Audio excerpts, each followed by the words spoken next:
In the 6th chapter of John, we are looking at what is known as the Eucharistic Discourse. This is where Jesus makes that famous proclamation, "Unless you eat my flesh and you drink my blood, you will have no life within you." And in this, we absorb, and in this we accept and we embrace this Eucharistic teaching that shows us that when we receive the Eucharist at Mass, we are receiving the body and blood of Jesus Christ. We also get that teaching from the Last Supper. So when we look at that, we look at what Jesus is teaching. But we want to look at another passage there.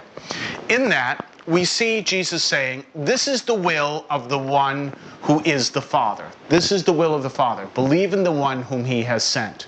And so our call is not only to simply believe, yes, we believe that Jesus existed, but believe in the one whom he has sent means we believe, we act on our beliefs, and we act on our beliefs by developing A, that relationship with Jesus, and B, committing ourselves to him.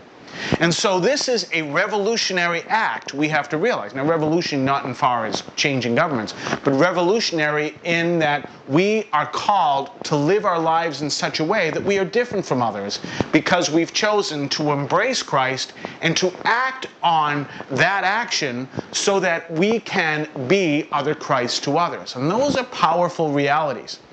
We need to be in relationship with him so that we can understand, as St. Paul says, a transformation of our mind, of our soul, out of our body, so that we become more like him in service to others. We have to be careful of believing that when we are in relationship with Christ, that everything is focused on us. That all we have to do is the right things and we go to heaven. That's not what it means to be Catholic. As a matter of fact, that was a heresy condemned about 1700 years ago.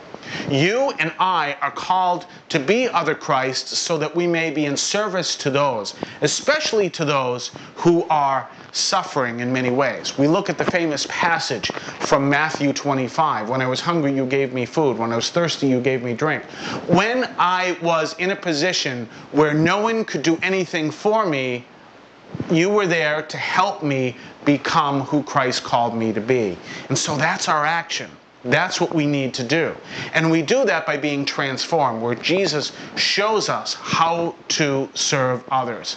And that's important, because it is in acting on our beliefs that we are living our faith. Not just believing, but acting on what we believe that we are living our faith. St. James makes that famous passage where he says that if we are not acting on our beliefs, then we really aren't believing at all. And so we look at that reality and we say that Jesus is calling us to be people who others are saying, you know, I may not fully understand what they believe, but they obviously believe in something, and I want to know more. This is important. And so our focus has to be on Christ and on how he transforms us through the Eucharist, through our relationship with him, so that we act on our beliefs and we show others that Christ lives.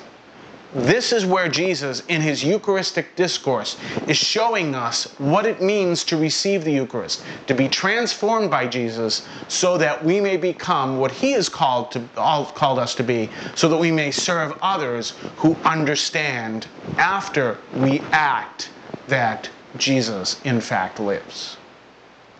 God bless you.